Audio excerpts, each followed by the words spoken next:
President of India हो गया, vice president हो गया, प्राइम मिनिस्टर हो गया, सेंट्रल काउंसिल ऑफ मिनिस्टर हो गया, कैबिनेट कमेटी हो गया, इन पर हमने कल पीवाईक्यू और हमने 15 पीवाईक्यू जो है वो कवर कर लिए थे। ये सॉरी 15 नहीं 17 जो पीवाईक्यू हमने कवर कर लिए थे। अब हम उसके आगे वाले जो पीवाईक्यू हैं वो डिस्कस करेंगे। गाइज आपको पता होगा पॉलिटी में जो है इस सेक्शन से सबसे ज़्यादा पीवाईक्यू पूछे गए। अगर आप लास्ट 10 ईयर्स के क्वेश्चंस को देखेंगे और यहाँ से बहुत सारे पीवाईक्यू आए तो हम इन टॉपिक्स को क्या है कवर करने वाले और हमने 17 क्वेश्चंस क्या है कवर कर दिए हैं। तो चलिए और आज के जो हम कुछ बचे हुए क्वेश्चंस को हैं वो कवर करेंगे और बहुत ही इंपॉर्टेंट क्लास होने वाली है। गाइज वीडियो के लास्ट तक बने रहिए, बहुत इंटरेस्टिंग ये क्लास होने वाली है। अगर आप यूपीएससी प्रीलिम्स की तैयारी कर रहे हैं और 2026 का प्रीलिम देने जा रहे हैं तो आपके लिए ये टॉपिक काफ़ी इंपॉर्टेंट हो जाते हैं। ये जितने भी पीवाईक्यू हैं काफ़ी इंपॉर्टेंट हो जाते हैं। अगर आपने हमारे पिछले पीवाईक्यू नहीं देखे हैं तो आप हमारी जो है पिछली वीडियो जाकर देख सकते हैं। तो बहुत इंपॉर्टेंट हमने पीवाईक्यू क्या है उसके अंदर कवर किए थे। तो चलिए और हम आज समझने की कोशिश करेंगे जो बचे हुए पीवाईक्यू हैं उनको कि आखिर इंपॉर्टेंट पीवाईक्यू को।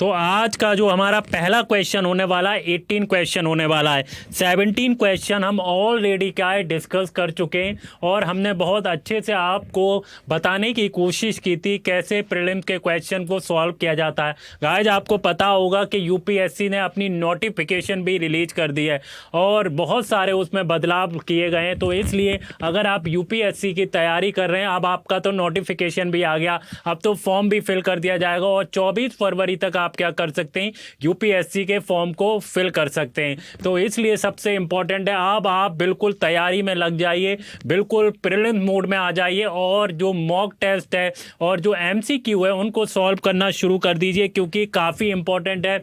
जब तक आप क्वेश्चंस को सॉल्व करना शुरू नहीं करेंगे तब तक आपको पता ही नहीं चलेगा कि आपकी जो तैयारी है वो कैसी हुई है। तो हम यही समझने की कोशिश करेंगे। आज का जो हमारा पहला क्वेश्चन है जो 18 क्वेश्चन है तो वो क्या कहता है वो समझने की कोशिश करेंगे। तो वो हम लोग समझने की कोशिश करेंगे वो क्या कहता है 18 क्वेश्चन क्या कहता है। बहुत इंपॉर्टेंट है गाइज कि आपको समझना क्योंकि अभी यूपीएससी क्या कर रहा है, यूपीएससी जो क्रोनोलॉजी वाले क्वेश्चंस काफ़ी पूछता है। तो आपको पता होना चाहिए आखिर क्रोनोलॉजी वाले क्वेश्चन सॉल्व कैसे किए जाते हैं, उसका क्या स्ट्रेटेजी होती है अगर हम सॉल्व करें क्रोनोलॉजी वाले क्वेश्चन। तो आगे आ जाइए और हम समझने की कोशिश करेंगे ये क्वेश्चन क्या कहता है और ये क्वेश्चन इंपॉर्टेंट कैसे हो जाता है। अगर आप देखें first democratic elected communist party government form in state in India. क्या अगर आप चारों ऑप्शन देखेंगे तो हम एक एक करके समझने की कोशिश करेंगे।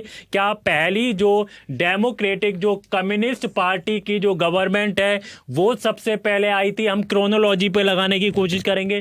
क्या इंडिया जो है लार्जेस्ट बैंक बनी इंपीरियल बैंक ऑफ इंडिया और जिसको रीनेम किया गया बैंक ऑफ इंडिया, और Air India was nationalised and became the national carrier, Goa become the part of the independent India. तो हमें क्या है इसको क्रोनोलॉजी ऑर्डर पर लगाना है। मुझे सबसे पहले गाइस बताइए कि first democratic elected communist party government form हुई स्टेट इन इंडिया कब फॉर्म हुई दोस्तों, चैट बॉक्स में बताइए ये कब फॉर्म हुई थी। पहला ऑप्शन जो है आखिर जो democratic elected communist party government है वो कब फॉर्म हुई। और आपको ये तो पता होगा ये सबसे पहले जो फॉर्म हुई थी वो केरला के अंदर हुई थी। तो कब फॉर्म किया गया था गाइस मुझे बताइए। तो ये जो फॉर्म हुई थी वो 1957 में हुई थी। कब फॉर्म हुई थी गाइस 1957 में।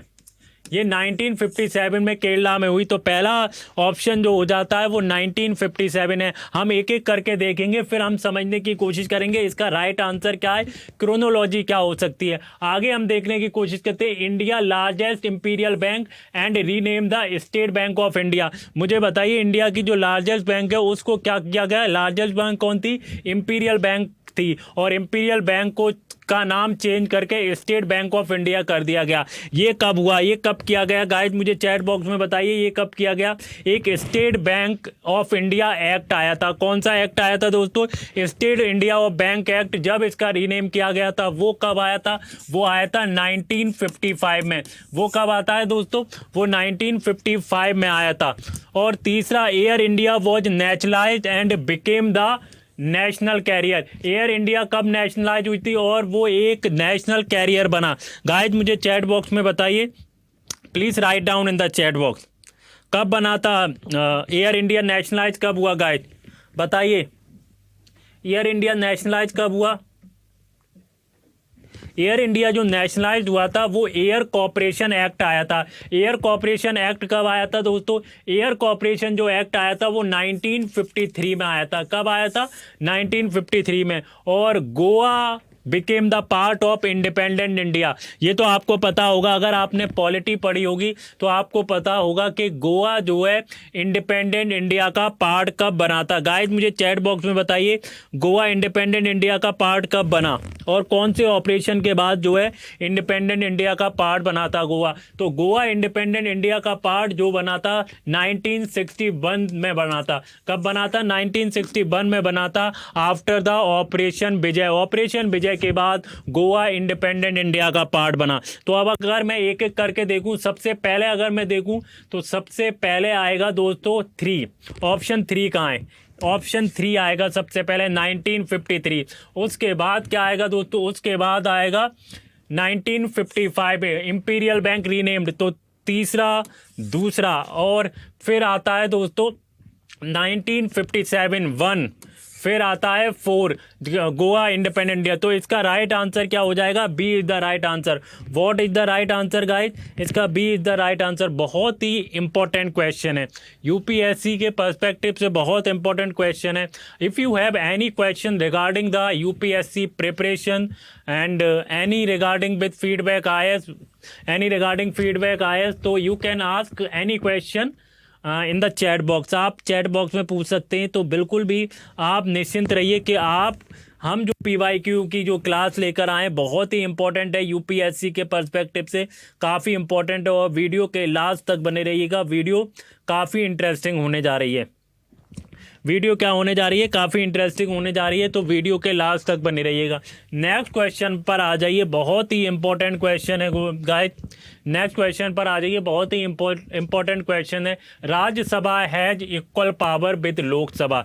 मुझे बताइए राज्यसभा के पास इक्वल पावर किन किन चीज़ों में है लोकसभा के? बताइए।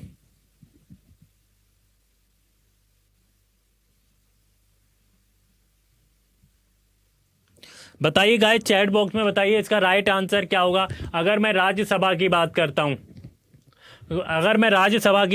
हूँ, ये 4 ऑप्शन दिए, लोकसभा के साथ कौन कौन से इक्वल पोजीशन पे या इक्वल पावर है राज्यसभा की? हैज इक्वल पावर, बहुत ही इंपॉर्टेंट क्वेश्चन है। यूपीएससी ने कई बार ये है अपने प्रीवियस ईयर के क्वेश्चंस पेपर वो अगर उठा के देखेंगे, UPSC ask many time these kind of question. तो प्लीज़ आप रीड करें इसको और अटेम्प्ट करने की कोशिश करें आखिर इसका आंसर क्या होगा। What is the right answer? Guys chat box में बताइए आखिर इसका राइट आंसर क्या होगा। क्या the matter of creation knew all India services जो है वो इक्वल पावर है विद लोकसभा के साथ, या इक्वल पावर है अमेंडिंग द कॉन्स्टिट्यूशन, या इक्वल पावर है रिमूवल ऑफ द गवर्नमेंट, या इक्वल पावर है मेकिंग कट मोशन? मुझे बताइए what is the right answer. Guys मुझे चैट बॉक्स में बताइए, please write down in the chat box what is the right answer. I am waiting your answer. Please write down in the chat box.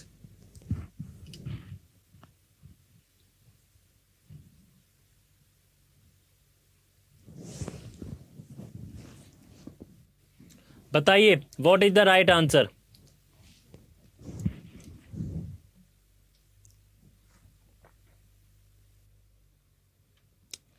अगर हम इसका right answer ढूंढने की कोशिश करें या हम राइट आंसर देखें, अगर मैं पहला ऑप्शन देखूं the matter of the creating knew all India services, अगर मैं न्यू ऑल इंडिया सर्विसेज की बात करता हूं या मैं बात करता हूं आर्टिकल 312, मैं बात करता हूं आर्टिकल 312, तो आर्टिकल 312 में क्या है, ये राज्यसभा को पावर दी गई है, क्या कर सकता है वो, ऑल इंडिया जो सर्विसेज है वो क्रिएट कर सकता है एक रेजुलेशन पास करके।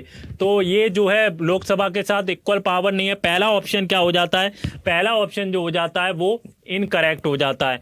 अब मैं आ जाता हूं बी ऑप्शन पे, अमेंडिंग ऑफ द कॉन्स्टिट्यूशन।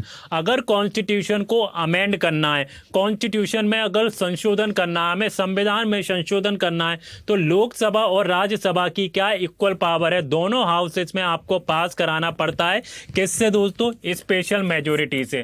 किससे, स्पेशल मेजोरिटी से पास कराना पड़ता है। अगर आप आर्टिकल 368 की बात करेंगे, आर्टिकल 368 में क्या है, अगर आपको कॉन्स्टिट्यूशन में अगर कॉन्स्टिट्यूशन में आपको संशोधन करना है या कॉन्स्टिट्यूशन को अमेंड करना है, तो दोनों, चाहे लोकसभा हो चाहे राज्यसभा हो, दोनों की इक्वल पावर होती हैं, दोनों की इक्वल पावर होती है। तीसरा ऑप्शन देखें, रिमूवल ऑफ द गवर्नमेंट। अगर रिमूवल हो तो नो कॉन्फिडेंस मोशन सिर्फ कहाँ पास होता है, लोकसभा में। मेकिंग कट मोशन कहाँ होता है, सिर्फ लोकसभा में। तो इसका राइट आंसर क्या हो जाता है, इसका राइट आंसर हो जाएगा अमेंडिंग कॉन्स्टिट्यूशन। अमेंडिंग कॉन्स्टिट्यूशन की इक्वल पावर है with Lok Sabha and Rajya Sabha. Lok Sabha and Rajya Sabha दोनों की इक्वल पावर हैं। आगे आ जाइए।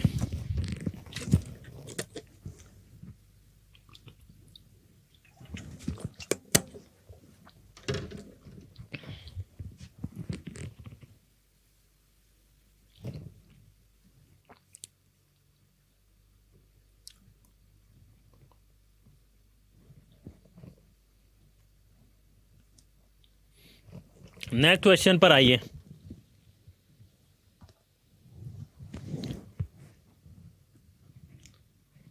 बहुत ही इंपॉर्टेंट क्वेश्चन है गाइस, बहुत इंपॉर्टेंट क्वेश्चन है। और ये जो हम PYQ पढ़ा रहे हैं, जो PYQ हैं, जो प्रीवियस ईयर के क्वेश्चंस हैं, हम वो लेकर आए और काफ़ी इंपॉर्टेंट PYQ हैं। तो वीडियो के लास्ट तक बने रहिएगा, वीडियो काफ़ी इंटरेस्टिंग होने वाली है, काफ़ी इंपॉर्टेंट होने वाली है, तो बिल्कुल भी वीडियो को मिस ना करें।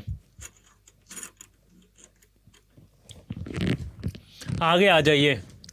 Along with the budget, the finance minister also places the other document before the parliament, which include the macroeconomic framework statement aforesaid.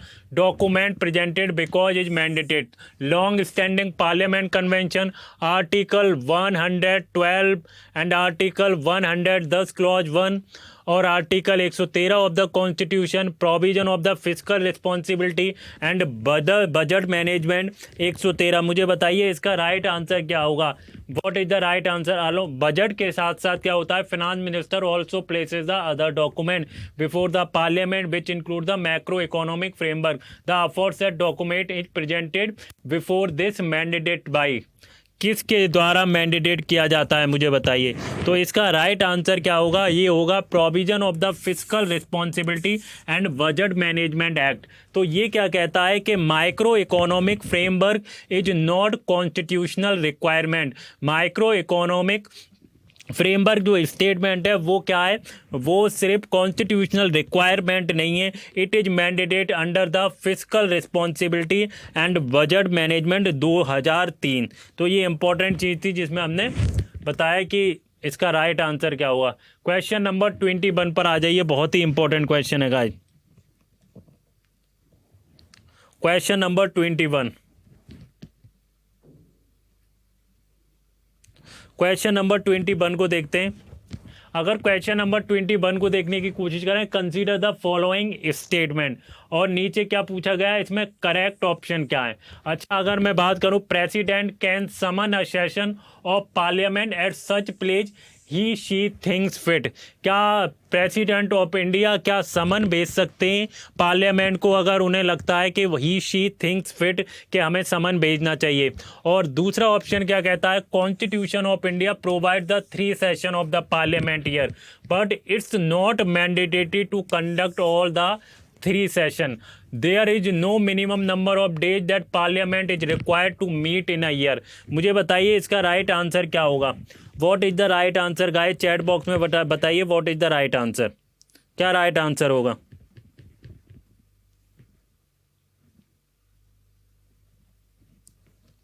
बताइए क्या राइट आंसर होगा। अगर मैं पहला ऑप्शन देखने की कोशिश करूं, पहला ऑप्शन क्या कहता है कि president of India a session president can summon session of the parliament such places he or she thinks fit. अगर आप आर्टिकल 85 को देखने की कोशिश करेंगे, किसको, 85 क्लॉज 1, अगर आप आर्टिकल 85 क्लॉज 1 को देखने की कोशिश करेंगे तो आर्टिकल 85 क्लॉज 1 एम्पावर करता है प्रेसिडेंट को, क्या है वो, टाइम टू टाइम क्या है, समन भेज सकते हैं सेशन के लिए। और टाइम कब डिसाइड होता है, उनको अगर लगता है ही और शी थिंग्स फिट, तो ये आर्टिकल 85 कहता है। और दूसरा अगर मैं ऑप्शन देखने की कोशिश करूंगा, पहला ऑप्शन क्या हो जाता है, पहला जो ऑप्शन है करेक्ट हो जाता है। दूसरे ऑप्शन पर आ जाइए, दूसरा ऑप्शन क्या कहता है, क्या कॉन्स्टिट्यूशन में 3 सेशन क्या किए गए, प्रोवाइड किए गए in a year, but it's not mandatory to conduct all the 3 session।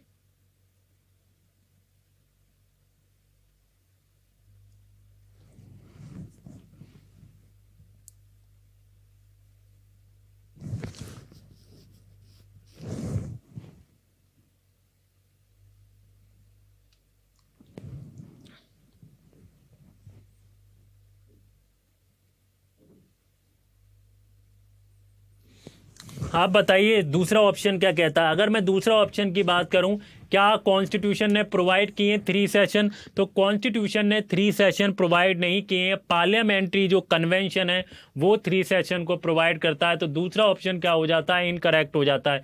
There is no minimum number of days that parliament is required to meet in a year. क्या बताइए तीसरा option क्या सही है। तीसरा ऑप्शन है बिल्कुल सही है। The constitution only provide the gap between the 2 session shell not be exceed 6 month. 6 month से ज़्यादा नहीं होना चाहिए। तो इसका राइट आंसर क्या हो जाता है, 1 and 3। What is the right answer, 1 and 3 is the right answer.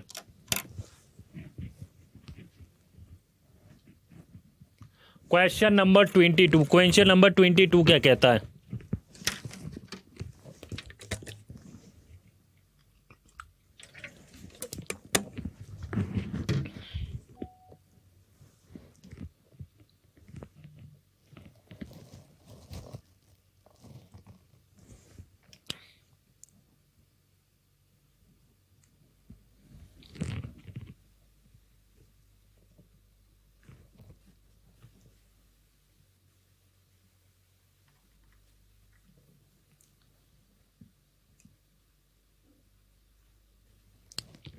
Question number 22 आ जाइए।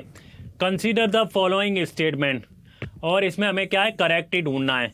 क्या in India there is no law restricting candidate from contesting in 1 Lok Sabha election from 3 constituencies. मुझे बताइए पहला ऑप्शन क्या कहता है और दूसरा ऑप्शन देखने। इन 1991 Lok Sabha Shri Devilal consented from the 3 Lok Sabha constituency as per the existing rule if candidate consent in 1 Lok Sabha election from many constituency. If candidate consent in 1 Lok Sabha election from many constituency is her party should bear the cost by election to the constituency vacated him or in the event or winning the all the constituency। बताइए इसका right answer क्या हुआ question number 22 का।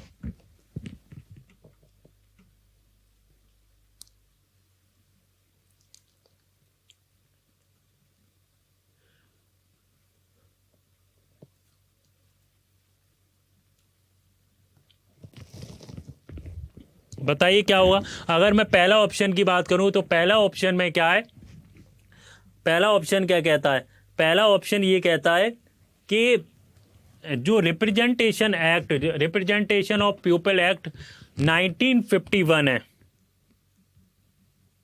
1951 है, उसको amendment किया गया 1996 में। उसके बाद से पहले कोई भी रिस्ट्रिक्शन नहीं थी, लेकिन अब क्या है, कोई भी कैंडिडेट लोकसभा से सिर्फ 2 कॉन्स्टिट्यूएंसी से लड़ सकता है। कितनी, सिर्फ 2 कॉन्स्टिट्यूएंसी से ही लड़ सकता है। तो पहला ऑप्शन क्या हो जाता है, इनकरेक्ट हो जाता है। There is no law restricting, अभी क्या है, लॉ है। इन 1991 Lok Sabha election Shri Devilal contested from the Lok Sabha constituency. तो क्या है, जैसा मैंने बताया 1996 में लॉ अमेंड हुआ था, उससे पहले क्या था, देयर इज नो रिस्ट्रिक्टिंग। तो दूसरा ऑप्शन क्या हो जाता है, दूसरा ऑप्शन करेक्ट हो जाता है, बिकॉज जो देवी लाल थे उन्होंने 3 कॉन्स्टिट्यूएंसी से इलेक्शन लड़ा था। तो दूसरा ऑप्शन बिल्कुल करेक्ट है। अब तीसरे ऑप्शन की तरफ आते हैं। As per the existing rule, if candidate contest in one Lok Sabha election from many constituency, his her party should bear the cost of the by-election to the constituency vacated by him in the event him। तो तीसरा option क्या हो जाता है, incorrect हो जाता है, क्योंकि बाई इलेक्शन जो है वो पार्टी को बियर नहीं करना पड़ता है, ये इलेक्शन कमीशन ऑफ इंडिया करती है।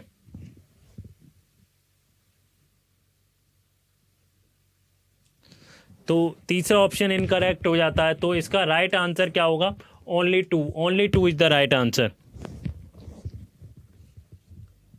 क्वेश्चन नंबर 23 पर आ जाइए। Question number 23।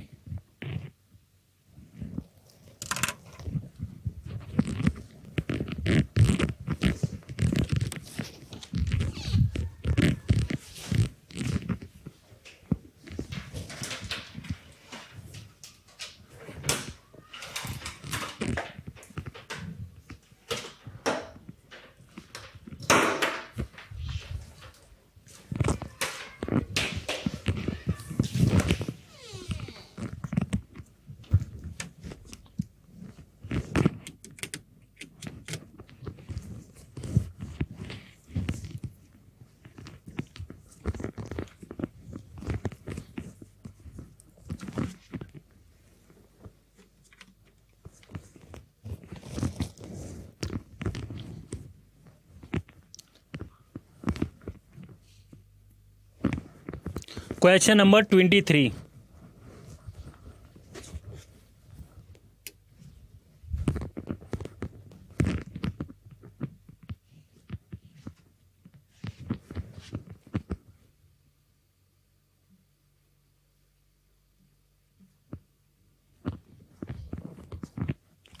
आ जाइए, क्वेश्चन नंबर 23 को देखते हैं। क्वेश्चन नंबर 23 क्या कहता है।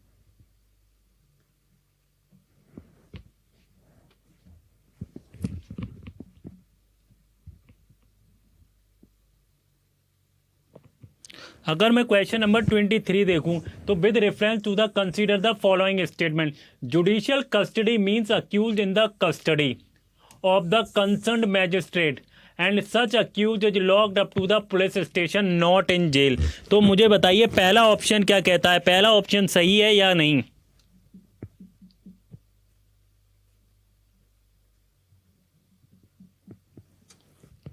पहला ऑप्शन बताइए। The judicial custody means accuse in the custody of the concerned magistrate and such accuse locked in the police station not jail.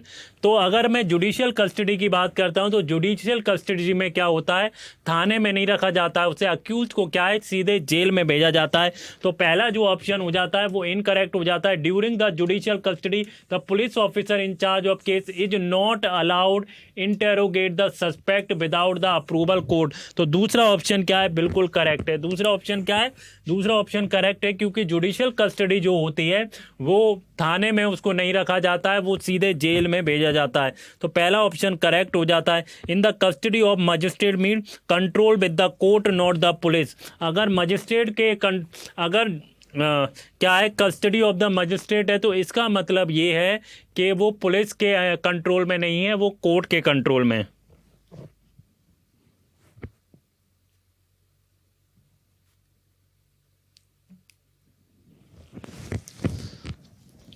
Next topic पर आ जाइए, नेक्स्ट क्वेश्चन पर आइए। बहुत ही इंपॉर्टेंट क्वेश्चन है, कॉन्स्टिट्यूशन अमेंडमेंट पर है, तो वीडियो के लास्ट तक बने रहिएगा। वीडियो काफ़ी इंपॉर्टेंट है, कॉन्स्टिट्यूशन अमेंडमेंट।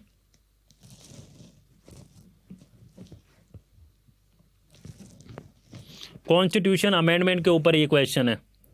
आगे आ जाइए।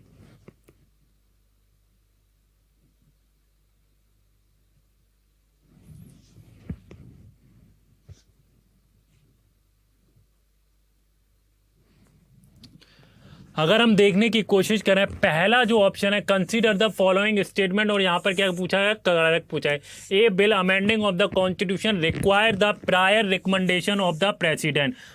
अगर कॉन्स्टिट्यूशन अमेंडमेंट बिल है तो उसके लिए क्या प्रेसिडेंट की प्रायर रिकमेंडेशन की ज़रूरत पड़ती है या नहीं। अगर मैं बात करूं, अगर कॉन्स्टिट्यूशन बिल है, कॉन्स्टिट्यूशन अमेंडमेंट बिल है, तो वहां पर प्रेसिडेंट के प्रायर रिकमेंडेशन की ज़रूरत नहीं होती। विदाउट प्रायर रिकमेंडेशन क्या किया जा सकता है, बिल को इंट्रोड्यूस किया जा सकता है, ईदर हाउस, चाहे लोकसभा हो या राज्यसभा हो, वहां पर इंट्रोड्यूस किया जा सकता है। तो पहला ऑप्शन क्या हो जाता है, इनकरेक्ट हो जाता है, क्योंकि प्रायर रिकमेंडेशन की जरूरत नहीं पड़ती। When constitution amendment bill is presented to the president of India, it obligatory president of India to give assent. तो बिल्कुल सही है, अगर कॉन्स्टिट्यूशन अमेंडमेंट बिल है, अगर वो प्रेसिडेंट के पास जाता है तो प्रेसिडेंट उससे क्या है, उसको ऑब्लिगेटरी है, उसको एसेंट देना ही पड़ेगा, वो उसको रिजेक्ट नहीं कर सकता। तो दूसरा ऑप्शन भी करेक्ट हो जाता है। Constitution amendment bill must be pass by the both Lok Sabha and Rajya Sabha by the special majority, there is no provision joint sitting. तो बिल्कुल करेक्ट है, क्योंकि स्पेशल मेजोरिटी से अंडर द आर्टिकल 368 के अंदर बोथ द हाउसेस को पास करना पड़ता है स्पेशल मेजोरिटी के साथ। तो तीसरा ऑप्शन भी क्या हो जाता है, करेक्ट हो जाता है। तो इसका जो आंसर होगा वो होगा 2 and 3। 2 and 3 is the right answer. What is the right answer guys, 2 and 3।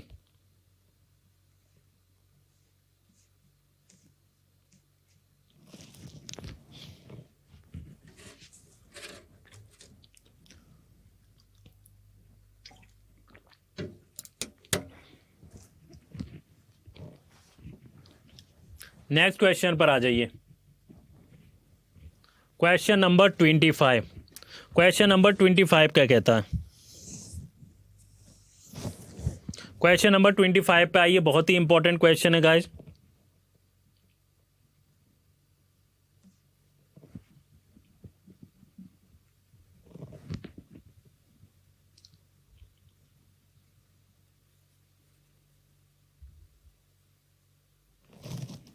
Question number 75 पर आ जाइए।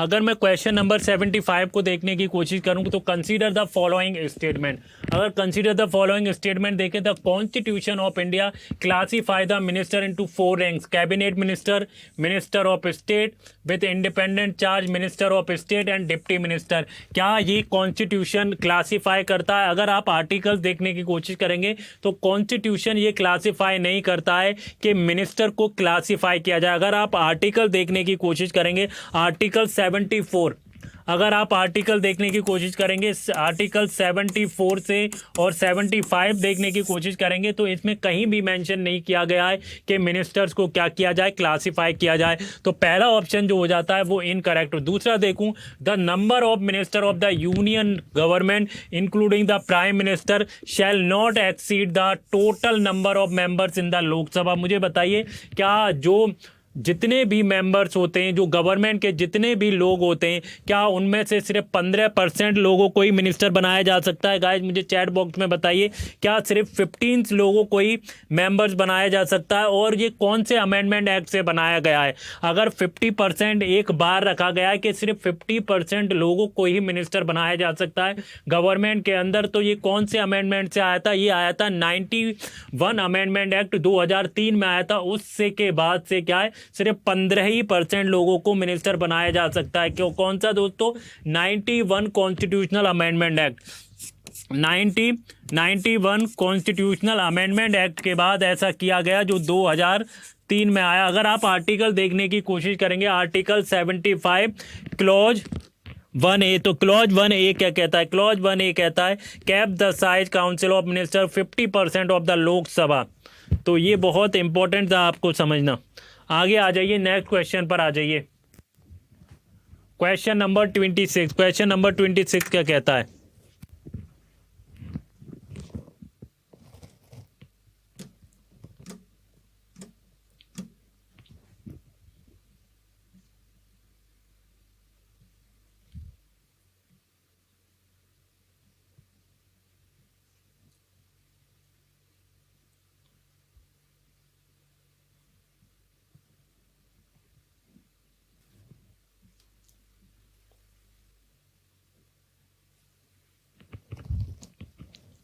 क्वेश्चन नंबर 26, क्वेश्चन नंबर 26 कहता है to ratify the declaration of emergency which of the exclusive power of Lok Sabha. To ratify the declaration of emergency, अगर मैं लोकसभा की कोई भी ये एक्सक्लूसिव पावर नहीं है, बिकॉज अगर रेटिफाई करना हो इमरजेंसी को तो दोनों हाउस को रेटिफाई करना पड़ता है, नॉट लोकसभा। तो पहला जो ऑप्शन हो जाता है, पहला ऑप्शन जो हो जाता है वो इनकरेक्ट हो जाता है। पहला ऑप्शन क्या है? इनकरेक्ट हो जाता है। To pass a motion of no confidence against the council of minister, क्या to pass a motion of no confidence against the council of minister, ये बिल्कुल सही है कि ये लोकसभा के अंदर ही होता है, क्योंकि नो कॉन्फिडेंस मोशन सिर्फ लोकसभा में।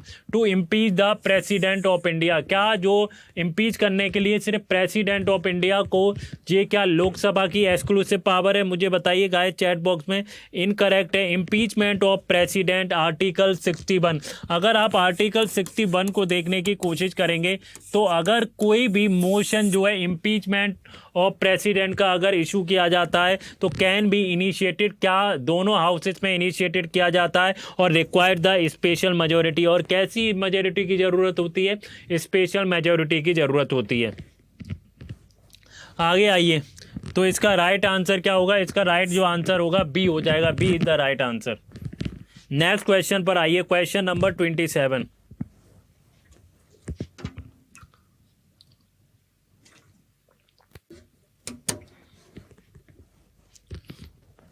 क्वेश्चन नंबर 27 पर आ जाइए। क्वेश्चन नंबर 27, क्वेश्चन नंबर 27 क्या कहता है? With reference to the anti defection in India and which of the following statement is are correct, क्या कौन से स्टेटमेंट जो है वो करेक्ट है, हम वो देखने की कोशिश करेंगे। The law specifies that nominated legislature can not join any political party with in the 6 month of being appointed of the house. तो ये ऑप्शन क्या हो जाता है? बिल्कुल करेक्ट है, क्योंकि अगर कोई भी nominated member after the 6 month क्या कर देता है, ज्वाइन कर लेता है कोई भी पॉलिटिकल पार्टी, तो वो क्या हो जाएगा? वो डिफेक्ट हो जाएगा उस पार्टी, वहाँ उसकी जो मेंबरशिप है वो डिस्क्वालीफाई कर दी जाएगी। पहला ऑप्शन करेक्ट है। The law does not provide any time frame within which the presiding officer has to decide defection cases. तो ये भी है कि कोई भी there is no time limit in the law, क्योंकि कोई भी टाइम लिमिट नहीं दी गई है प्रिजाइडिंग ऑफिसर को कितने दिन में डिसाइड करना है। इस पर बहुत सारे सुप्रीम कोर्ट के जजमेंट भी हैं। तो दूसरा ऑप्शन भी क्या है? सही है। तो इसका राइट आंसर क्या हो जाएगा? बोथ हो जाएगा, बोथ 1 और 2। आ जाइए क्वेश्चन नंबर 28 पर। बहुत ही इंपॉर्टेंट क्वेश्चन है गाइज, वीडियो के लास्ट तक बने रहिएगा, वीडियो काफ़ी इंपॉर्टेंट है और इंटरेस्टिंग है। क्वेश्चन नंबर 28,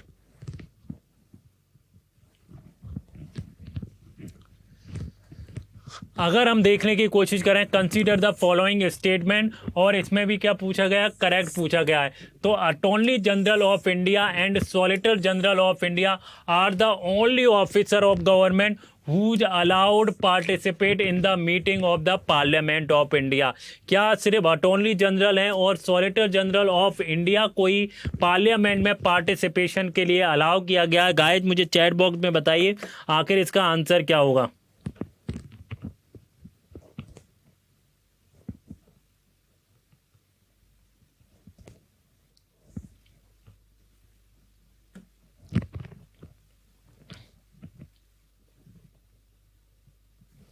बताइए इसका राइट आंसर क्या हुआ। वैसे अगर आपने अटॉर्नी जनरल पढ़ा हो, अगर आप आर्टिकल 88 की बात करते हैं, आर्टिकल 88 को देखने की कोशिश करेंगे तो आर्टिकल 88 क्या कहता है?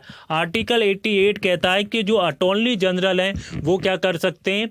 पार्टिसिपेट कर सकते हैं पार्लियामेंट में, but does not allow to vote, but vote के लिए अलाउ नहीं किया जा सकता है। लेकिन यहाँ पर क्या है, एक वर्ड जो यूज किया गया है ओनली।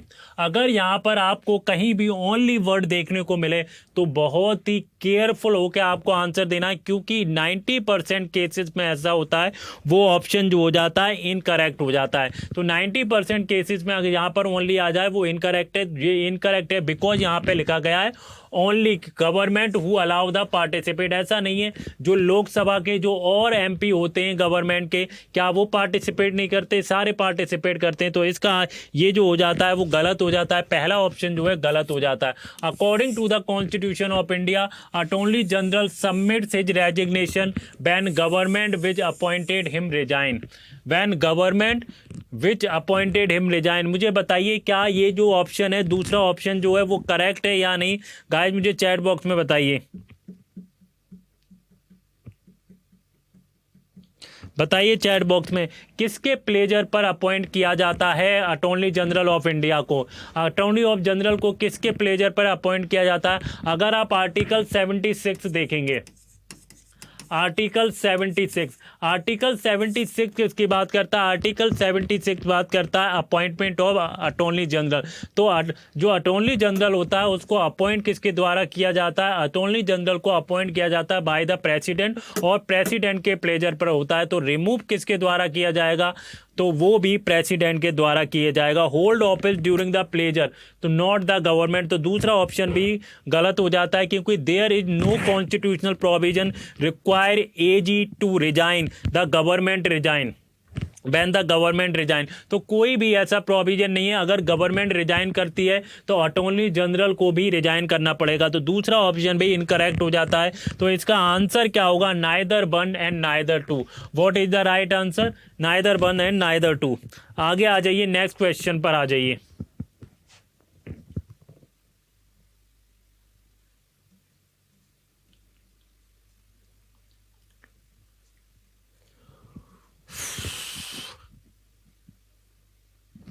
नेक्स्ट क्वेश्चन पर चलते हैं। अगर मैं नेक्स्ट क्वेश्चन की बात करूं, क्वेश्चन नंबर 29। क्वेश्चन नंबर 29 बहुत ही इंपॉर्टेंट क्वेश्चन है गाइस, और एक बहुत बड़ा क्वेश्चन है। तो चलिए इसको समझने की कोशिश करते हैं। बहुत ही इंपॉर्टेंट है गाइस। अगर आप पार्लियामेंट आपने पढ़ा हो, आपने स्पीकर्स के बारे में पढ़ा हो, डिप्टी स्पीकर के बारे में पढ़ा हो, स्पीकर के बारे में पढ़ा हो, तो आपको पता होगा आखिर उनकी पावर्स क्या होती हैं, क्या पावर्स होती हैं। हम सारी चीज़ें इसको समझने की कोशिश करेंगे। वीडियो के लास्ट तक बने रहिएगा, वीडियो काफ़ी इंपॉर्टेंट है। क्या है? वीडियो काफ़ी इंपॉर्टेंट है, लास्ट तक बने रहिएगा वीडियो के। अगर मैं इसको समझने की कोशिश करूं, as per the rules of the proceeding and conduct of business in Lok Sabha, the election of deputy speaker shall be held on such date as speaker may fix. मुझे बताइए पहला ऑप्शन क्या करेक्ट है डिप्टी स्पीकर के लिए? मुझे बताइए पहला ऑप्शन करेक्ट है या नहीं। अगर मैं पहला ऑप्शन की बात करूं, अगर आप आर्टिकल 93 की बात करते हैं, तो आर्टिकल 93 क्या कहता है? Rules of procedure conduct the business, the election of deputy speaker shall be held such date speaker may fix. तो पहला ऑप्शन क्या हो जाता है? पहला ऑप्शन जो है बिल्कुल करेक्ट है। पहला ऑप्शन करेक्ट है। Mandated the Lok Sabha shall choose the deputy speaker without prescribing the time limit.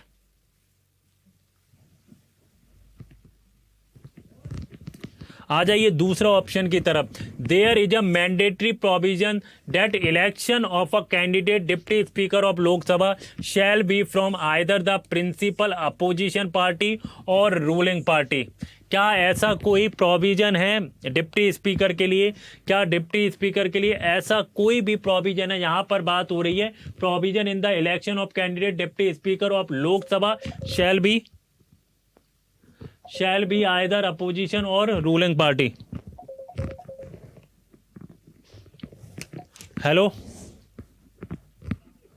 जी, बताइए, लाइव क्लास में हूँ अभी। ठीक है।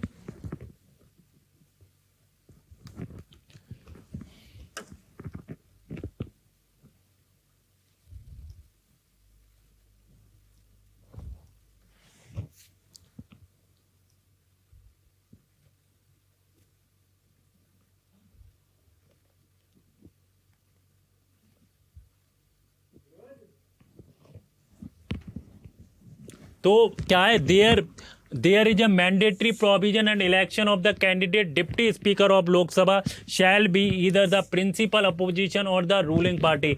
मुझे बताइए क्या ये ऑप्शन सही है गाइस? चैट बॉक्स में बताइए, please right down in the chat box what is the second option is correct और नॉट करेक्ट। बताइए सेकंड ऑप्शन।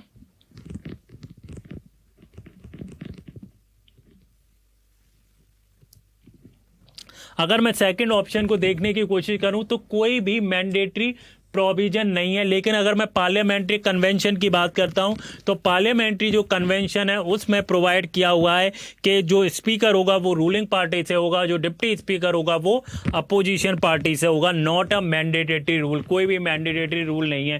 तो दूसरा ऑप्शन क्या हो जाता है, इनकरेक्ट हो जाता है। Deputy speaker has the same power as the speaker when presiding over the sitting of the house, no appeal lies against his ruling. तो तीसरा ऑप्शन क्या हो जाता है, तीसरा ऑप्शन बिल्कुल करेक्ट है। The well established parliamentary practice regarding the appointment of the deputy speaker is that motion is moved by the speaker and duly seconded by the prime minister। मुझे बताइए चौथा ऑप्शन क्या कहता है। फोर्थ ऑप्शन इज इनकरेक्ट और correct.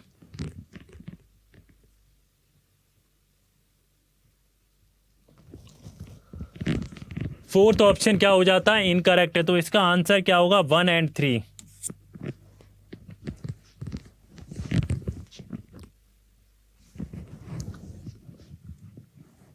Question number 30 पर आ जाइए। Question number 30।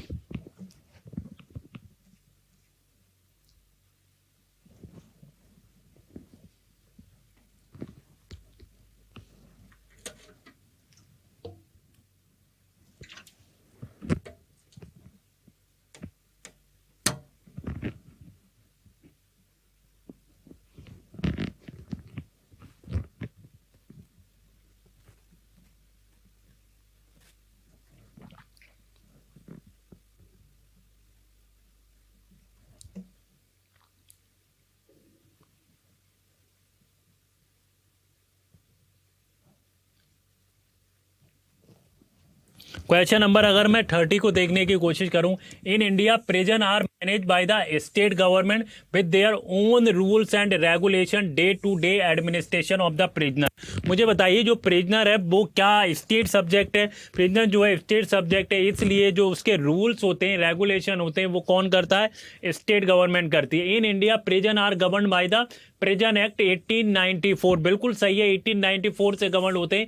Which expressly subject of the prison in the control of the provincial government. तो अगर मैं इसका ऑप्शन देखने की कोशिश करूं, पहला जो स्टेटमेंट है वो करेक्ट है और सेकंड जो स्टेटमेंट है इसका करेक्ट एक्सप्लेनेशन है।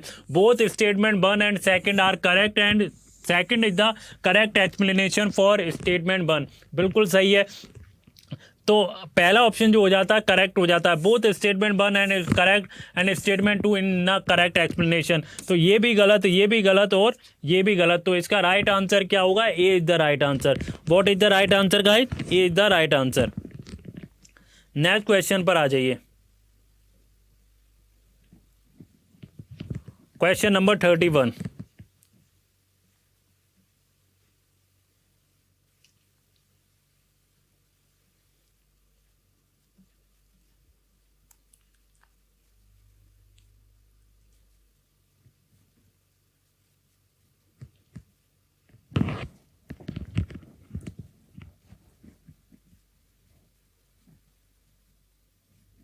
क्वेश्चन नंबर 31 पर आ जाइए, बहुत ही इंपॉर्टेंट है गाइस।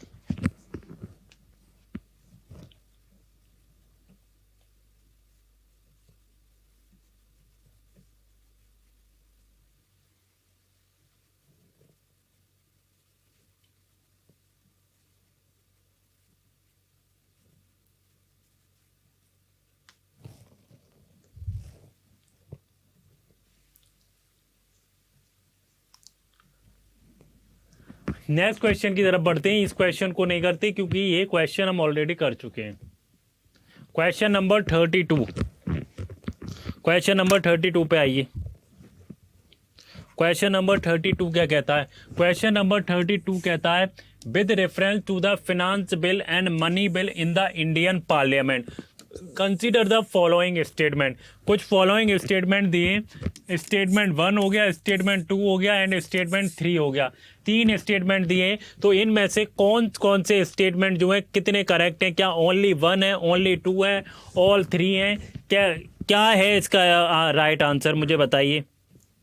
पहला स्टेटमेंट अगर हम देखने की कोशिश करूं, पहला statement, when Lok Sabha transmit the finance bill to the Rajya Sabha it can amend or reject the bill. क्या क्या वो अमेंड कर सकती है और रिजेक्ट कर सकती है अगर फिनांस बिल भेजा जाए राज्यसभा के अंदर?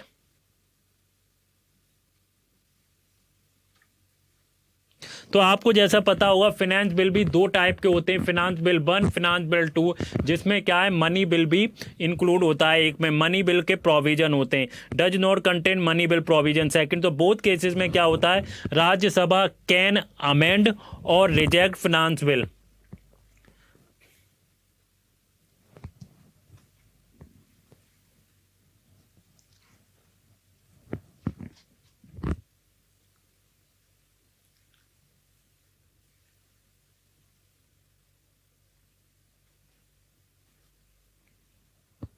तो ज्वाइंट सिटिंग हो सकती है। इस पर क्या है, पहला ऑप्शन जो हो जाता है इनकरेक्ट हो जाता है।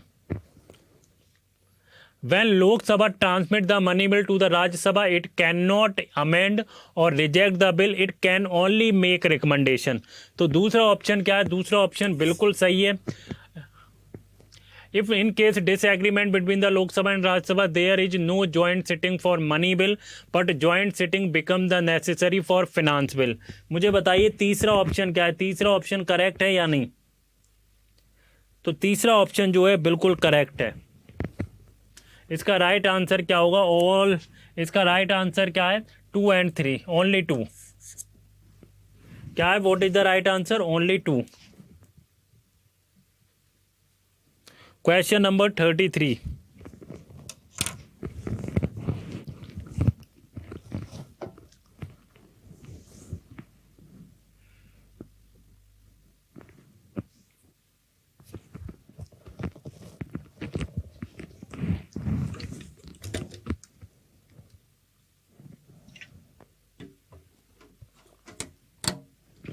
क्वेश्चन नंबर 33 पर आ जाइए।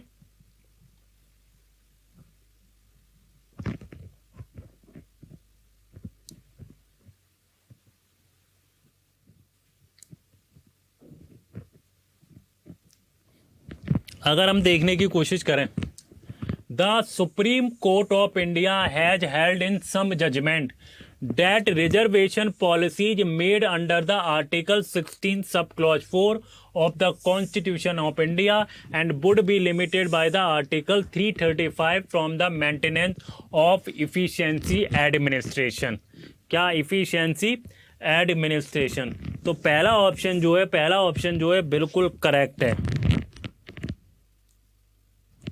दूसरे की तरफ आते हैं। In Article 335 Constitution of India defines the term efficiency of administration। तो आर्टिकल 335 डिफाइन नहीं करता efficiency of administration में। तो इसका राइट आंसर क्या हो जाएगा, सी हो जाएगा। पहला करेक्ट है और दूसरा इनकरेक्ट है। What is the right answer, C is the right answer. Question number 34, question number 34 को देखिए।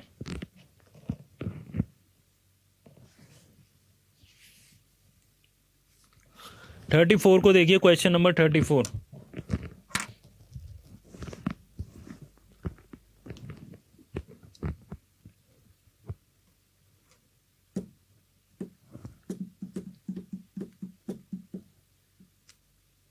क्वेश्चन नंबर 34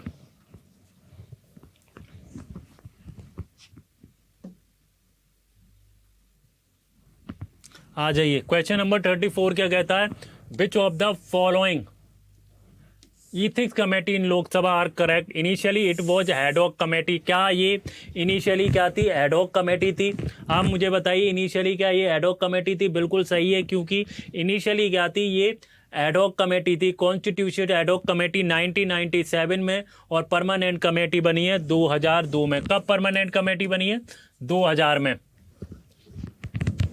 परमानेंट कमेटी 2000 में बनी है। Statement 2, only Lok Sabha member, only members of Lok Sabha can make complaint relating to the unethical conduct member of the Lok Sabha. मुझे बताइए दूसरा क्या सही है, can be made person, no, can be made any person not MP, however it must be forwarded through the Lok Sabha MP to be taken formally. तो दूसरा option incorrect है। और this committee can not take up any matter which is सब ज्यूडिस। तो बिल्कुल सही है, क्योंकि कोई भी नहीं ले जा सकता। तो ये इसका राइट आंसर क्या होगा? इसका राइट आंसर होगा 1 and 3। What is the right answer? 1 and 3 is the right answer. Question number 35 पर आ जाइए।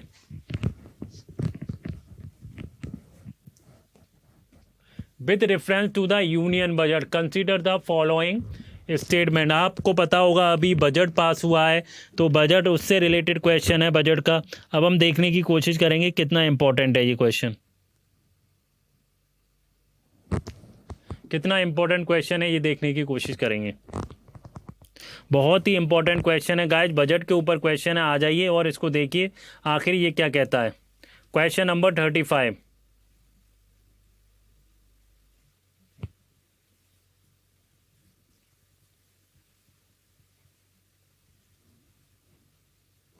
आ जाइए। क्वेश्चन नंबर अगर मैं 35 को देखने की कोशिश करूं, union finance minister on behalf of the prime minister the annual financial statement before both houses of the parliament. जो यूनियन फिनांस मिनिस्टर हैं, क्या प्राइम मिनिस्टर के बिहाफ पर एनुअल फाइनेंशियल स्टेटमेंट जो है सामने रखते हैं बोथ हाउस के। At the union level no demand for grant can be made except on the recommendation of president of India. अगर आप आर्टिकल 112 को देखने की कोशिश करेंगे, किसको?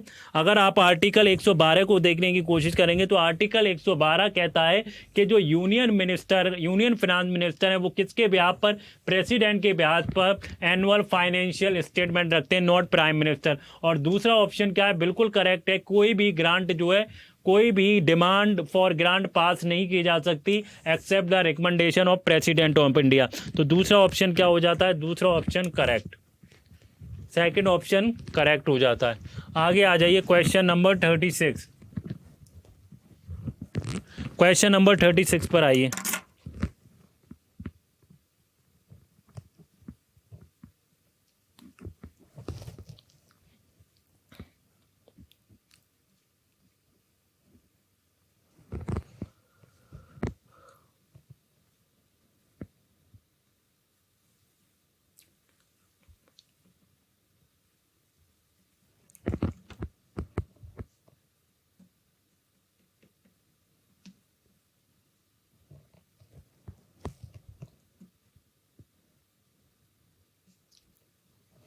Question number 36। क्वेश्चन नंबर 36 क्या कहता है? With reference to the speaker of Lok Sabha consider the following statement. He shall not be preside. क्या ही or she shall not preside? अगर उसका रिमूवल का स्पीकर ऑफ लोकसभा में, तो क्या कर सकता है वो? क्या कर सकता है? He shall not be preside. तो पहला ऑप्शन क्या हो जाता है? Correct, speaker can not preside.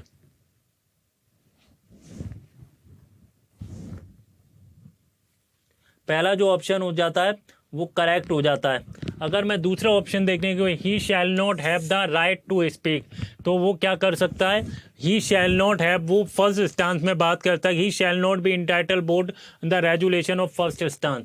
तो दोनों ऑप्शन क्या हो जाते हैं? इनकरेक्ट हो जाते हैं। तो इसका राइट आंसर क्या होगा? इसका राइट आंसर होगा only one. A is the right answer. What is the right answer? A is the right answer. Next question पर आइए। Question number 37।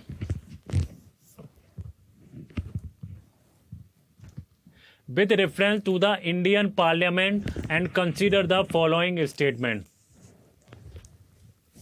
Indian Parliament and consider the following statement.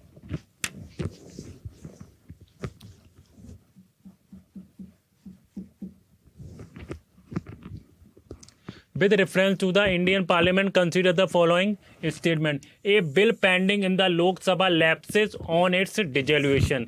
क्या अगर लोक सभा में बिल पेंडिंग है वो क्या लैप्स हो जाएगा उसके डिसोल्यूशन होने से? मुझे बताइए। बिल्कुल सही है, अगर बिल जो है लोक सभा में पेंडिंग है तो वो डिसोल्यूशन हो जाएगा। A bill passed by the लोक सभा and pending in the Rajya Sabha lapses on the dissolution of the लोक सभा। क्या दूसरा ऑप्शन क्या है? क्या लैप्सेस हो जाएगा? A bill pass by the Lok Sabha लेकिन राज्यसभा में पेंडिंग है तो वो लैप्सेस नहीं होगा। दूसरा ऑप्शन इनकरेक्ट है। A bill regard to which president of India notified is her intention summon the houses to joint sitting lapses on the dissolution, तो ये भी लैप्सेस नहीं होगा। तो इसका आंसर क्या होगा? सिर्फ इसका आंसर होगा A is the right answer.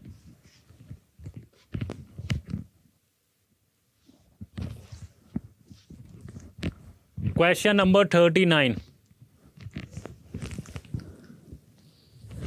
अगर मैं क्वेश्चन नंबर 39 को देखने की कोशिश करूं, क्वेश्चन नंबर 39 क्या कहता है, बहुत ही इंपॉर्टेंट क्वेश्चन है गाइस, प्रेसिडेंट से रिलेटेड क्वेश्चन है, तो बिल्कुल भी क्वेश्चन नंबर 38 है। 38 क्या कहता है, question number 38।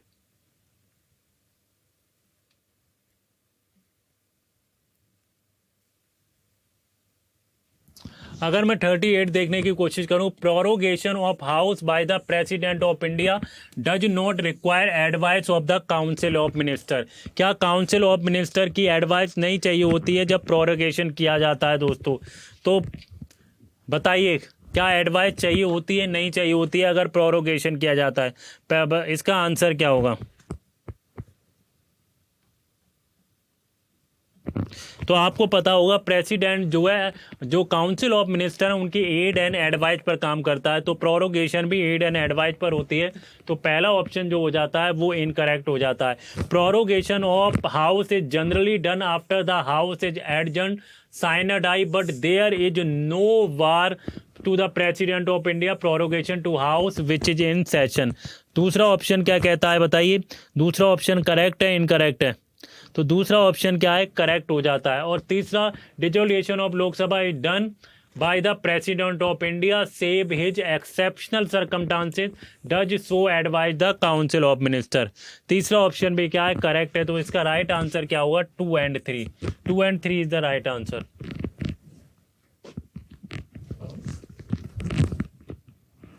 Question number 39।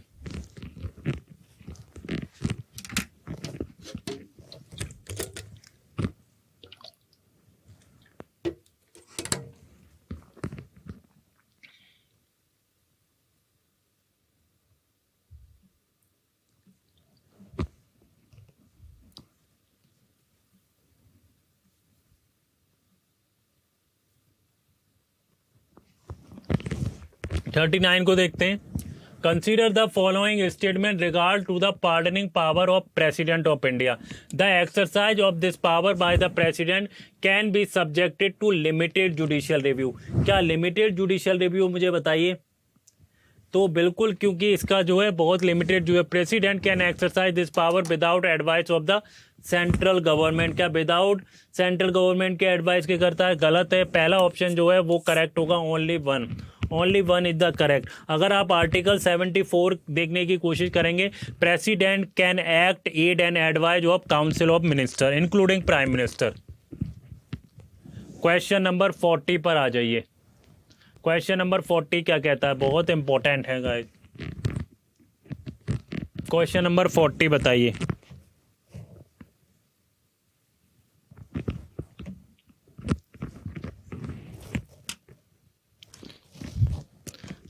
Question number 40 देखने की कोशिश करते हैं। Consider the following statement on the dissolution of the house of the president. The speaker shall not vacate his or her office immediately before the first meeting of the house of the people after the dissolution. पहला option क्या है, correct है। According to the provision of the constitution of India, a member of the house of the people on being elected speaker shall resign from his her political party immediately. ऐसा नहीं होता है guys, क्योंकि constitution offer does not require the speaker to resign from his her political party. Political neutrality of the speaker is convention, not the constitutional provision. दूसरा option क्या है, incorrect है। The speaker of the house of the people may be removed from his her office by the resolution of the house passed by the majority then members house of the provided। तो पहला और जो तीसरा, इसका right answer क्या होगा? B is the right answer. आगे आ जाइए, हमारा आज का लास्ट क्वेश्चन है। ये क्या है? लास्ट क्वेश्चन है।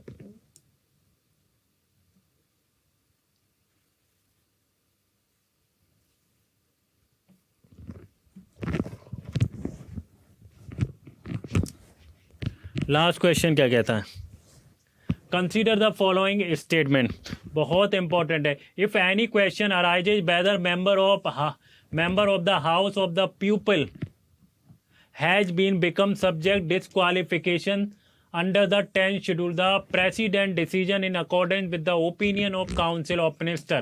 There is no mention word political party in the constitution of India. बताइए इसका राइट आंसर क्या होगा? What is the right answer? Chat box में बताइए गाइस इसका राइट आंसर क्या है. हमारा लास्ट क्वेश्चन है आज का.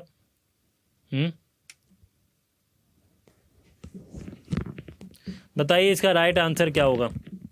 अगर आप पहला ऑप्शन देखने की कोशिश करें तो member of the house people has become disqualification the president decision. तो आपको जैसा पता होगा 10 शेड्यूल के अंदर क्या होता है, स्पीकर के पास पावर होती है. और अगर आप लोकसभा में स्पीकर की और राज्यसभा में किसकी होती है, चेयरमैन की. तो पहला ऑप्शन क्या हो जाता है, इनकरेक्ट हो जाता है. दूसरा ऑप्शन सही है कि पॉलिटिकल पार्टीज मेंशन नहीं की गई है कॉन्स्टिट्यूशन में. तो इसका राइट आंसर क्या होगा, ओनली 2. तो ये हमारे कुछ क्वेश्चंस थे, PYQ थे प्रीवियस ईयर के क्वेश्चंस के. आई होप आपको पसंद आया होगा. अगर पसंद आए तो वीडियो को लाइक करें, शेयर करें और कमेंट में ज़रूर बताएं. Thank you guys.